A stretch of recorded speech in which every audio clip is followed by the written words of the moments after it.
अब देखिए, अब अपन ना खेल समझते हैं प्रोबेबिलिटी का। इससे पहले हमने क्या समझा कि ब्रेकआउट फेल होंगे, ब्रेकडाउन फेल होंगे, लिक्विडिटी स्विप होगी, अचानक से पैसा आएगा और पैसा चला जाएगा।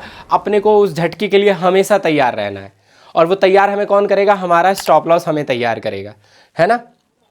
ठीक है। अब देखिए इस प्रोबेबिलिटी वाले गेम में क्या होता है। देखिए इस चीज़ को आप ऐसे समझिए कि देखिए अपने स्टॉक मार्केट में ना जनरली स्टॉक्स की अगर मैं सिर्फ बात करूं, मैं सिर्फ अगर स्टॉक्स की बात करूं तो दो ही बातें होंगी, या तो प्राइस ऊपर जाएगा या तो प्राइस नीचे आएगा। यानी कि भाव या तो इंक्रीज करेगा या फिर भाव डिक्रीज करेगा।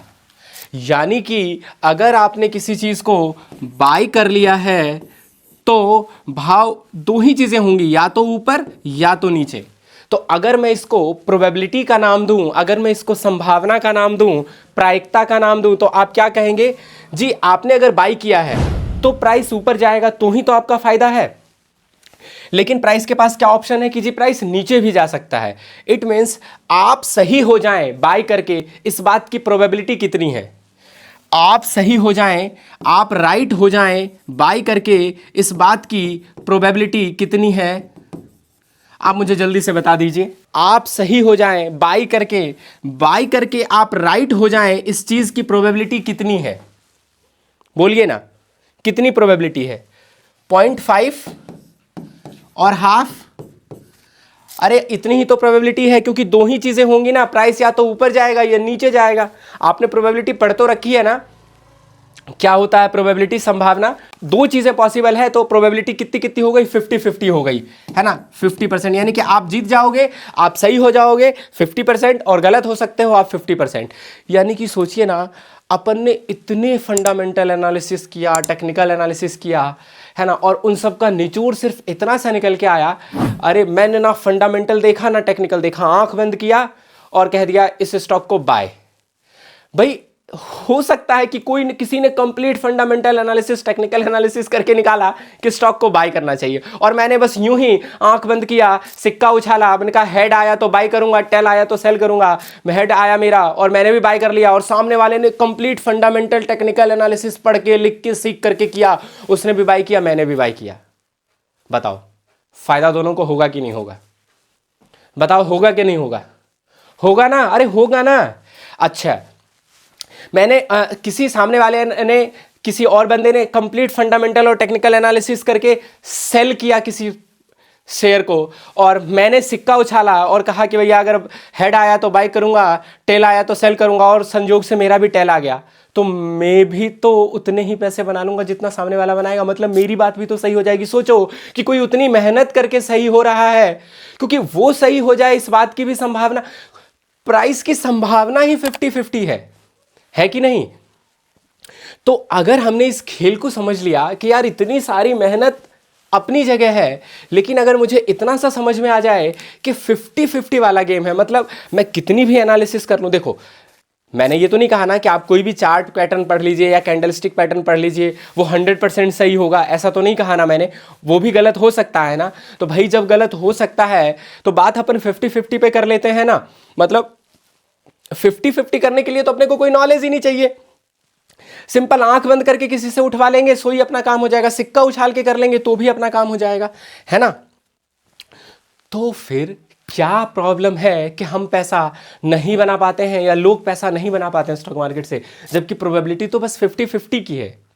ओके, एक और देखते हैं। यानी कि अपने स्टॉक मार्केट में बाय करने की प्रोबेबिलिटी 50-50 है, और अगर सेल करके आप राइट हो जाएं, इस चीज की भी प्रोबेबिलिटी कितनी है? 50% है, और 0.5 है या हाफ है? अरे हाँ या ना, इतनी ही तो प्रोबेबिलिटी है। इतनी ही प्रोबेबिलिटी है ना कि हम सेल करके भी सही हो जाए। मतलब अपन बाय करके या सेल करके सही तो हो सकते हैं, लेकिन फिर पैसा बनता क्यों नहीं है?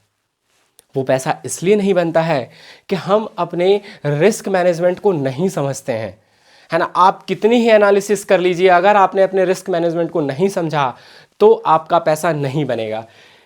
अच्छा, मैं ना आपको एक एग्जांपल से समझाता हूं कि क्या प्रोबेबिलिटी क्यों इतनी ज़रूरी है या रिस्क मैनेजमेंट क्यों ज़रूरी है।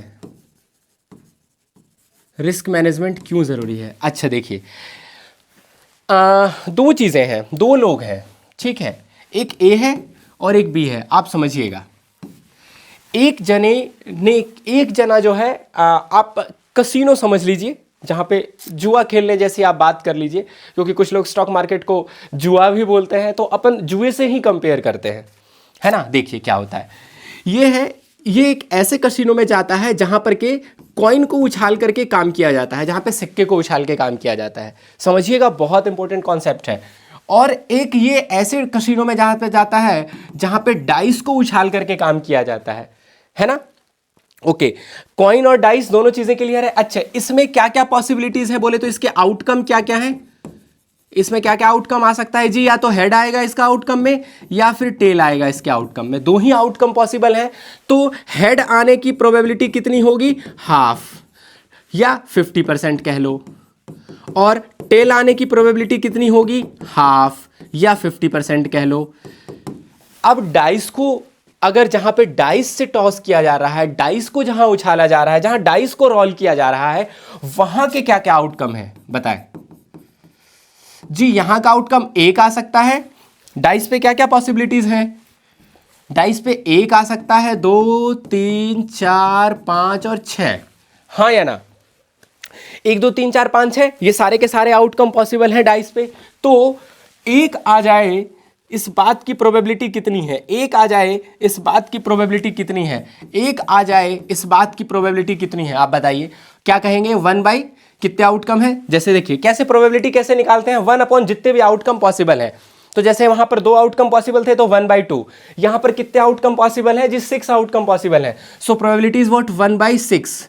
और 1/6 को जब आप पॉइंट्स में निकालेंगे तो ये कितना निकल करके आएगा? ये आएगा आपका 16.6%। 16.6%। In the same way probability 2 आने की, वो भी 16%। प्रोबेबिलिटी 3 आने की 16%। प्रोबेबिलिटी 4 आने की 16%। प्रोबेबिलिटी 5 आने की 16%। और प्रोबेबिलिटी 6 आने की भी 16%। हाँ या ना? पहले बताइए, क्या चीज़ें यहाँ तक क्लियर है? बहुत मज़ा आने वाला है, बहुत शानदार होने वाला है। बताएं कि क्या पहले यहाँ तक की चीज़ें क्लियर है आपको? आपको भले ये लग सकता है कि ये क्या चल रहा है, क्यों टाइम पर, अरे नहीं, मतलब सब्र करिए आप थोड़ा सा, ये बहुत ज़रूरी चीज़ चल रही है। मतलब इसी को तो हमें सीखना था। आज तक हमने 19 क्लास मिस कर दी, चलेगा, ये नहीं मिस करना है अपने को। पहले मुझे इतना सा बता दें कि क्या ये चीज़ें क्लियर है, इसकी प्रोबेबिलिटी और इसकी प्रोबेबिलिटी क्लियर है क्या? अब बताइए आप कि किस जगह पे आपकी विनिंग की प्रोबेबिलिटी ज़्यादा है। आप कहां, देखिए यहां पर आपके पास दो ही ऑप्शन है ना, आप या तो हेड बोलेंगे या टेल बोलेंगे। तो आपकी प्रोबेबिलिटी कितनी है यहां पर आप जीत जाएं, इस बात की प्रोबेबिलिटी कितनी है? 50%। 50% आपकी प्रोबेबिलिटी है यहां पर आप जीत जाएं इस बात की। और यहां पर आपकी प्रोबेबिलिटी कितनी है? यहां पर आपकी प्रोबेबिलिटी कितनी है आप जीत जाएं इस बात की? प्रोबेबिलिटी कितनी है? सिर्फ 16%। और पता है, स्टॉक मार्केट में भी आप जीत जाएं इस बात की प्रोबेबिलिटी 50% ही होती है। ओके, और जो कसिनो होता है वहां पर प्रोबेबिलिटी को हमेशा कम किया जाता है, नंबर ऑफ आउटकम्स को बढ़ा करके। क्यों कसिनो में जीतना मुश्किल होता है? रीजन बिहाइंड देखिए ना, कि एक जगह कॉइन पे काम चल रहा है और एक जगह डाइस पे काम चल रहा है। कॉइन पे अपने जीतने की प्रोबेबिलिटी, अपने जीतने की संभावना आधी आधी तो है, लेकिन यहां पर अपने जीतने की संभावना सिर्फ 16.5%, सिर्फ 16.5% है। और यहीं पे जो ओरिजिनल कसिनो होते हैं वहां के आउटकम पता है कितने होते हैं? 31, 32। सोचिए कि अगर 32 आउटकम हो गए तो आपकी जीतने की प्रोबेबिलिटी कितनी हो जाएगी? इमेजिन करिए कि अगर आउटकम 32 है, आउटकम अगर 32 है तो आप जीत जाएं, आप विन कर जाएं, आप विन कर जाएं, इस बात की प्रोबेबिलिटी कितनी आएगी? 1/32। एंड सोचिए 1/32 क्या होता होगा? 1/32 जस्ट 3%, सिर्फ 3%। आप देख रहे हैं आउटकम बढ़ने की वजह से आपकी प्रोबेबिलिटी कम होती जा रही है। तो अगर अपने को कभी भी जुआ खेलना ही है, सट्टा लगाना ही है, तो कैसी जगह लगाना चाहिए? जहां पर आउटकम ज़्यादा है वहां के, जहां पे आउटकम कम है वहां। जहां आउटकम कम है अब देखिए मैं आपको एक चीज बताता हूं, अपने को सिक्का उछालना is equivalent to stock market, yes or no? पहले ये आप समझ रहे हैं, कॉइन का टॉस करना लगभग लगभग बराबर है स्टॉक मार्केट का रिजल्ट, स्टॉक मार्केट का आउटकम। अरे दोनों सेम है कि नहीं है? तो अगर अपन इस पे बात कर लेंगे तो ऑटोमेटिक इस पे बात हो जाएगा, हाँ या ना? कॉइन को टॉस करने में भी दो आउटकम, स्टॉक में आप प्रॉफिटेबल हो जाए, आपके डायरेक्शन में चला जाए, वो उसमें भी 50%। तो अपन अगर इसमें बात कर ले तो ऑटोमेटिक आप इसके लिए समझ जाएंगे। अब देखिए आपको ना कॉइन टॉस किया जा रहा है, देखिए दो लोग हैं, कॉइन टॉस वाला हम सिर्फ समझ रहे हैं, इसी से सारा स्टॉक मार्केट समझ में आ जाएगा। यहाँ पे दो लोग हैं ए और बी, है ना? जो ए है ना ये बहुत ही ज़्यादा, मतलब ऐसे समझ लीजिए कि इसके पास फंडामेंटल एनालिसिस, टेक्निकल एनालिसिस खूब मालूम है।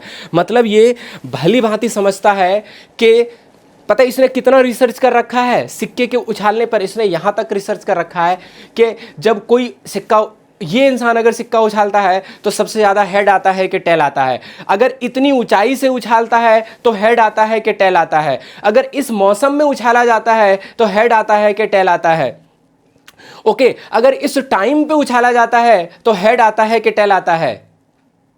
सोचिए इस ए ने इतना बड़ा रिसर्च एनालिस्ट है कि इसने ना पूरी एनालिसिस कर रखी है, इसके पास सारा डेटा है, ओके। और ये बी समझिए कि हमारी आपकी तरह है, मेरी तरह है, इसके पास कोई एनालिसिस नहीं है, नो एनालिसिस। पहले आप इन दोनों को समझ रहे हैं, इसने खूब एनालिसिस कर रखा है और इसके पास कोई एनालिसिस नहीं कर रखा है, ओके ओके ओके। अच्छा, इसने कितनी भी एनालिसिस कर रखी हो, क्या श्योर है कि ये हर बार विन करेगा? इसने कितनी भी एनालिसिस कर रखी हो, क्या ये श्योर है कि हर बार विन करेगा? आप बताइए, क्या ये हर बार जीतेगा? Every time win? आपको बताना है, क्या ये हर बार जीतेगा, हाँ या ना? जल्दी बोलिए, क्या ये हर बार जीतेगा? मुझे आप सबसे सुनना है, क्या ये हर बार जीतेगा? बोलिए ना, क्या ये हर बार जीत जाएगा? क्या हर बार इसका कहना सही हो जाएगा? इसने खूब एनालिसिस कर रखी है, उसके बावजूद आप मुझे बताएं, क्या ये हर बार जीत जाएगा? बोल ही नहीं रहे हैं कुछ आप। अरे हाँ या ना? मैं सबसे जरूरी कॉन्सेप्ट समझाने की कोशिश कर रहा हूं, बट आप इंटरेक्ट नहीं कर रहे हैं, और अगर इंटरेक्ट नहीं करेंगे तो मजा नहीं आएगा। ये हर बार जीतेगा? कुछ लोग कह रहे हैं नहीं, ये हर बार नहीं जीतेगा। क्या ये हर बार हारेगा? Every time, every time lose. क्या ये हर बार हार जाएगा? क्या ये हर बार हार जाएगा? क्या ये हर बार हार जाएगा? ना तो ये हर बार जीतने वाला है और ना ये हर बार हारने वाला है, हाँ या ना? चाहे इसने कितनी ही एनालिसिस कर रखी हो, हर बार ये सही नहीं हो सकता। हाँ, he can't be right every time. और इसने ना कुछ भी नहीं एनालिसिस कर रखा हो, फिर भी ये हर बार गलत नहीं हो सकता, हाँ या ना? तो अब बताइए, जब ये हर बार सही नहीं हो सकता, ये हर बार गलत नहीं हो सकता, तो गेम तो 50-50 का ही चल रहा है ना, ओके। अब इन दोनों में सोचिए, आपने इतना तो समझ लिया कि जी ये हर बार सही नहीं होगा, ये हर बार गलत नहीं होगा। अब हम देखते हैं कि रिस्क रिवॉर्ड की वजह से कैसे गेम चेंजर साबित होता है, ये इंसान कैसे हार सकता है और ये इंसान कैसे जीत सकता है। जस्ट टेक एन एग्जाम्पल, आगे चलते हैं। ये क्या करता है, इसने पहली बार बेट लगाया 100 रुपीज का, इसने पहली बार बेट लगाया 100 रुपीज का, ओके ओके। इसने बेट लगाया 100 रुपीज का, ये कह के कि हेड आएगा या टेल आएगा, कुछ भी, what ever, and suppose that कि ये विन कर गया, ये विन, और इसके विन करते ही इसके पास हो गए 200 रुपीज। बोले तो ये 100 रुपीज जीत चुका है, ओके। इसने फिर से 100 रुपीज का, एंड अगेन विन। नाउ अब इसके पास फिर से 200 रुपए हो गए, ओके। अब ये क्या करता है, ये फिर से 100 रुपीज का, एंड अगेन विन, ये फिर से जीत जाता है। ओ, आप सोचिए, ये हर बार जीतता जा रहा है, ये हर बार जीतता जा रहा है। मैं इसको यहां पर दिखाता हूं कि ये ए है, ये बी है, इसने पहले 100 रुपीज़ लगाए, ये जीत गया और इसके पास अब 200 रुपीज़ हो गए। इसने 100 रुपीज़ फिर लगाए, ये फिर से जीता, इसके पास फिर से 200 रुपीज़ हो गए। 100 रुपीज़ इसने फिर लगाया, इसके पास ये फिर से जीता, फिर से इसके पास 200 हो गए। ये अब सोचता है कि यार मैं तो हर बार जीत रहा हूँ, मैं तो हर बार जीत रहा हूँ, एक बार चलो और ट्राई करते हैं। इसने एक बार और ट्राई किया एंड लेट्स से कि इस बार फिर से जीत गया। इसके पास अब कुल 800 रुपए हो गए हैं, हाँ या ना?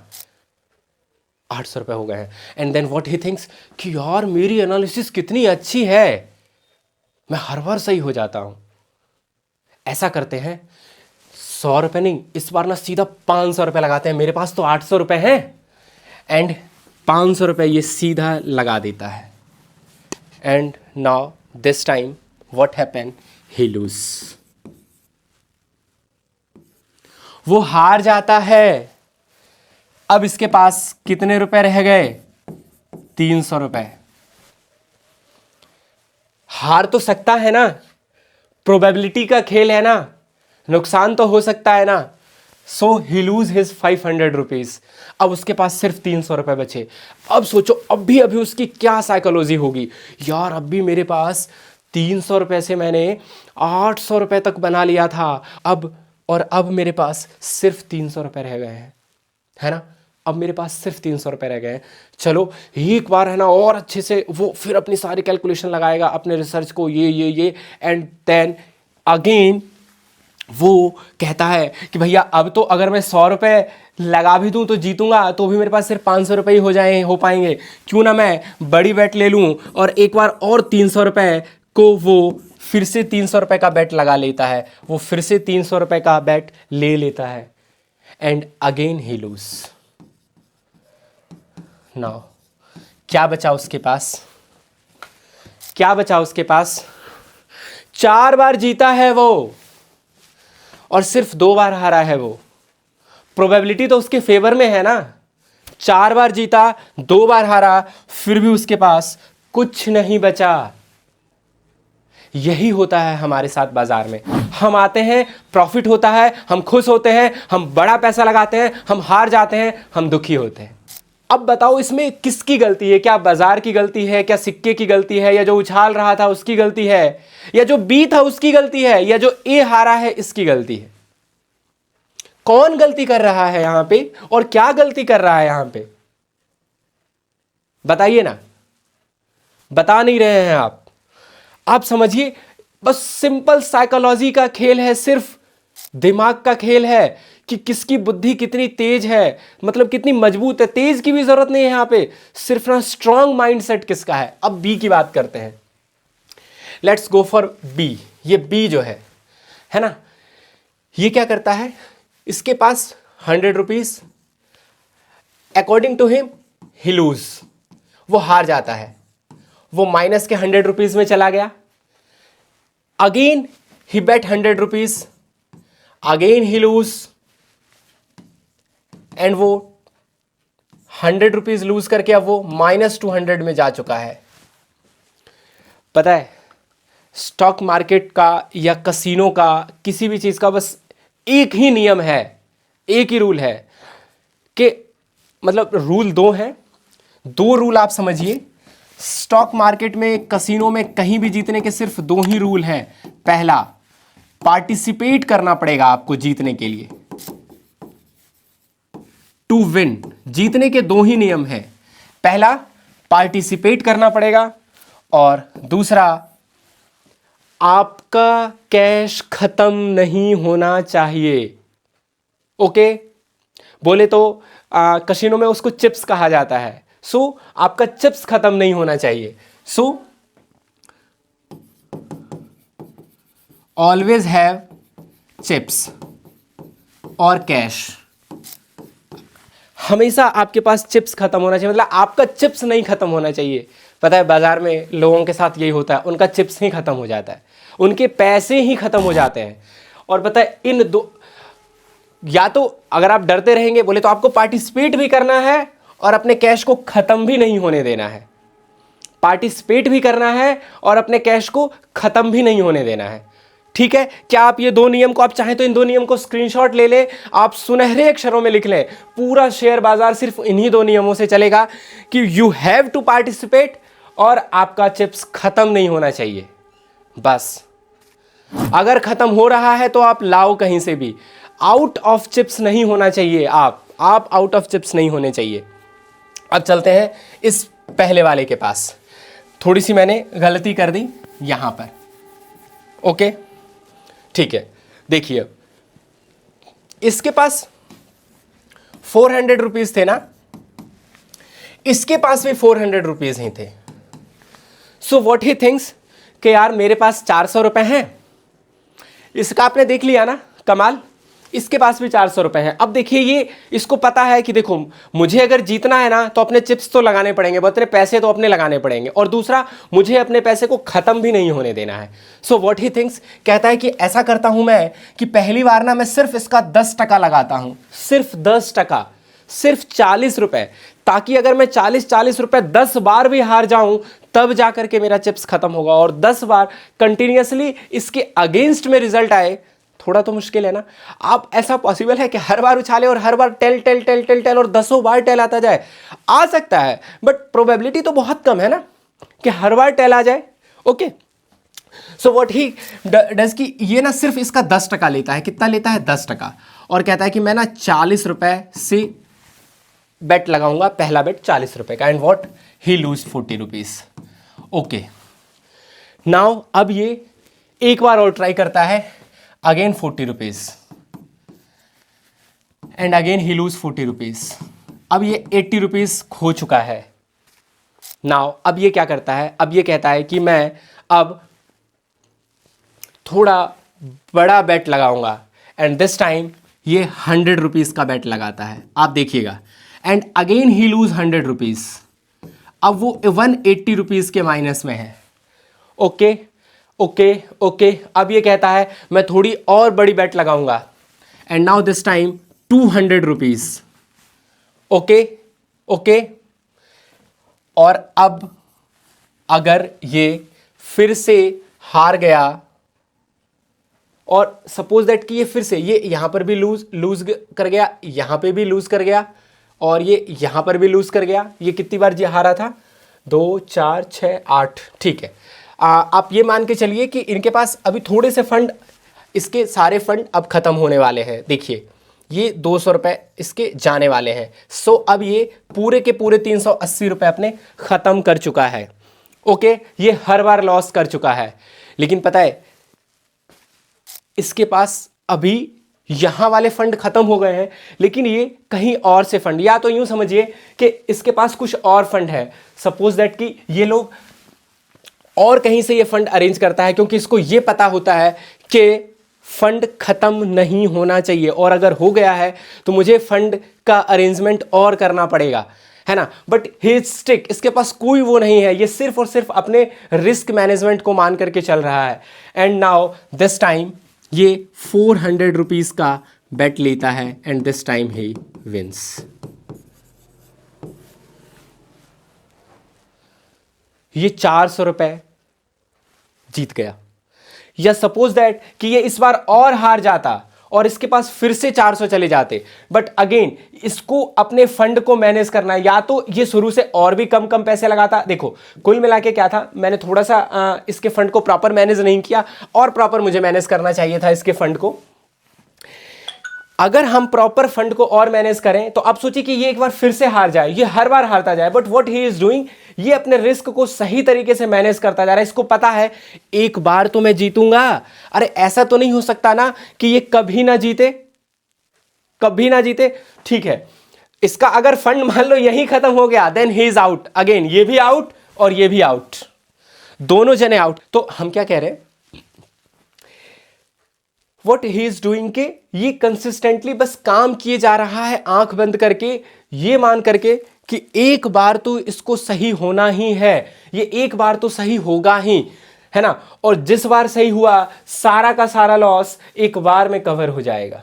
अरे हाँ या ना, यही है रिस्क मैनेजमेंट, यही है रिस्क मैनेजमेंट कि हमने अपने रिस्क को किस तरीके से मैनेज किया। ये इतना बड़ा रिसर्च एनालिस्ट होकर के भी, सारी चीज़ें इसको मालूम रहने के बावजूद भी इसने अपने रिस्क को प्रॉपर मैनेज नहीं किया एंड ही लूज। उसने रैंडम चीज़ें की और पता है ये बिल्कुल सिस्टमैटिक वे में करता गया, धीरे धीरे अपने फंड को बढ़ाता गया। मान लो यहां और लूज कर जाता, वो अगेन अपने फंड को बढ़ाता। आप ऐसे समझिए कि यहां पर इसने पहले 100 रुपीज़ का बैट लिया, सपोज दैट कि इसने 100 रुपीज़ का बैट लिया और वो लूज कर गया, हार गया। अगेन उसने 200 का लिया और अगेन अब वो लूज कर गया। अब अगर इसने और इसको बढ़ा दिया, सपोज दैट कि अब इसने इसको 400 रुपीज़ का कर दिया और अगेन हार गया। अगेन इसने 800 का कर दिया एंड अगेन हार गया। और सपोज दैट कि इस बार इसने 1600 का किया और इस बार ये जीत गया। सो क्या होगा बताइए ना, ये कितने रुपए हारा है? 8 और 4 12 और 14 और 1 15, 15 रुपए हारा है, 1500 रुपए हारा है। और इस बार 1600 रुपए लगाए तो इसके पास जो 3200 रुपए आएंगे, तो नेट टू नेट ये 100 रुपीज़ के पॉजिटिव में रहेगा कि नहीं रहेगा? हाँ या ना? सपोज दैट कि इसने रिस्क को मैनेज नहीं किया होता, कहता ओ मेरे पास तो 1600 रुपए हैं, मैं ऐसा करता हूं कि पूरे के पूरे 1000 रुपए का रिस्क एक साथ ले लेता हूं, और ये लूज कर जाए। सपोज दैट कि ये लूज कर जाए, 1000 रुपए लेके आए और ये 1000 रुपए लूज कर जाए। Now what will happen? अब इसके पास सिर्फ 600 रुपए रह गए हैं। अब सोचिए कितना टफ होगा इस 600 रुपए से। ये क्या सोचेगा पता है? इसका एक ही सपना होगा, हे भगवान कैसे भी बस मुझे 1600 रुपए तक पहुंचा दो, हे भगवान कैसे भी बस मुझे 1600 रुपए तक पहुंचा दो। फिर ना वो लोगों को ढूंढना शुरू करेगा, वैसे लोगों को वो कहना शुरू करेगा मेरा लॉस हो गया है, मुझे मेरा लॉस कवर करवा दो, मेरा लॉस कवर करवा दो। उसके वो एक ही गीत गाएगा कि बस लॉस कवर करवा दो। कोई लॉस कवर करवा सकता है उसका? आप बताओ, कोई करवा सकता है? कोई नहीं करवा सकता।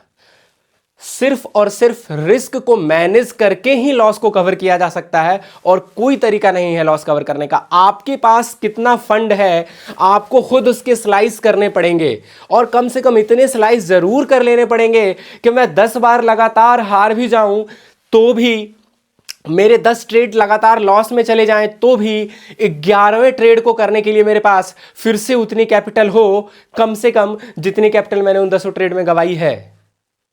हाँ या ना? अरे समझे क्या? आपको ये एग्जांपल से क्या समझ में आया? सोचिए कि हमें कुछ भी नहीं पता है तब भी हम जीत सकते हैं, सिर्फ अगर हमें फंड को सही तरीके से मैनेज करना आ जाए तो। और हमें सब कुछ मालूम है, लेकिन हमने अगर फंड को मैनेज नहीं किया तो हम सब कुछ हार जाएंगे, सब कुछ दे देंगे इस बाजार को। बताइए, आपको यहां तक बात क्लियर हुई कि नहीं हुई? क्या आप मेरी बात से सहमत हैं? आर यू अग्री और नॉट? फिर अपन आगे चलेंगे। क्या आपके दिमाग में ये साइकोलॉजी वाली बातें घुस रही है, ये रिस्क मैनेजमेंट वाली चीज़ें घुस रही है कि नहीं घुस रही है? क्या हमें एक साथ बड़ा पैसा कमा लेना है? क्या हमें एक साथ अपने सारे लॉस कवर कर लेने हैं?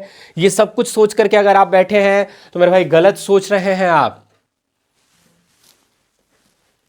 पता है, हम जुआ भी खेलेंगे ना तो पता है अपने को, एक तो पहले यहां हमें यह समझ में आया कि हमें अगर जुआ भी खेलना है तो वैसी जगह पे जुआ खेलना है।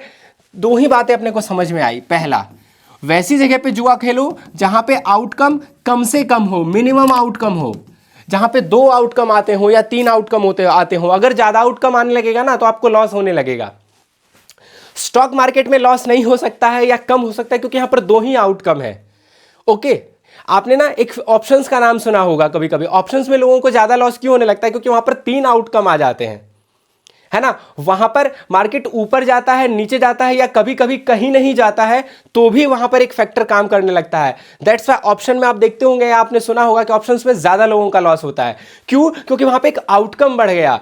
जितने आउटकम बढ़ेंगे आपकी विनिंग प्रोबेबिलिटी उतनी कम होती जाएगी, और जितने आउटकम कम रहेंगे आपकी विनिंग प्रोबेबिलिटी हमेशा ज्यादा होगी। तो अगर आपको कभी गोवा जाकर के जुआ खेलना ही पड़े डेल्टा कॉर्प में, तो आप वैसा वाला खेलोगे जहां पे आउटकम कम से कम हो, और अपने फंड के इतने स्लाइस कर दो कि आपका चिप्स कभी खत्म नहीं होना चाहिए। मतलब आउटकम कम से कम हो और और अपने रिस्क को हमेशा मिनिमम लेकर के चलना है। सिर्फ ये 2 चीजें अगर हम करके चलेंगे ना तो अपना काम बनता जाएगा। ठीक है, क्या चीज़ें यहाँ तक क्लियर है? अगर यहाँ तक चीज़ें क्लियर है तो हम अगले दिन से कुछ और साइकोलॉजी से रिलेटेड चीज़ें सीखेंगे और फिर हम हाउ टू ट्रेड या हाउ टू बाय और व्हेन टू बाय, हाउ की जगह व्हेन लिखना हो ज़्यादा अच्छा रहेगा, व्हेन टू बाय, ये हम और सेल, ये हम नेक्स्ट डे सीखने वाले हैं। साइकोलॉजी की कुछ और पॉइंट्स सीखेंगे और हम सीखेंगे कि कब खरीदना और कब बेचना चाहिए, मतलब खरीदने और बेचने के लिए हमें किन किन पॉइंट्स का ध्यान रखना चाहिए, किन किन पॉइंट्स का ध्यान रखना चाहिए, points to be noted to buy और सेल। कोई भी बाय या सेल ट्रिगर होने के तो होता है जो, तो हमें किन किन चीज़ों को देख करके अपना बाय या सेल इनिशिएट करना है, कुल मिलाकर के कैसे ट्रेड करना है वो हम अगले दिन सीखेंगे, है ना। यानी कि कल से हम ट्रेड करना शुरू करने वाले हैं। ओके, कल से कुछ पॉइंट्स और सीखने के बाद कल से हम ट्रेड कैसे इनिशिएट करना है वो सीखने वाले हैं। ओके, यहां तक आपकी सारी चीज़ें क्लियर है।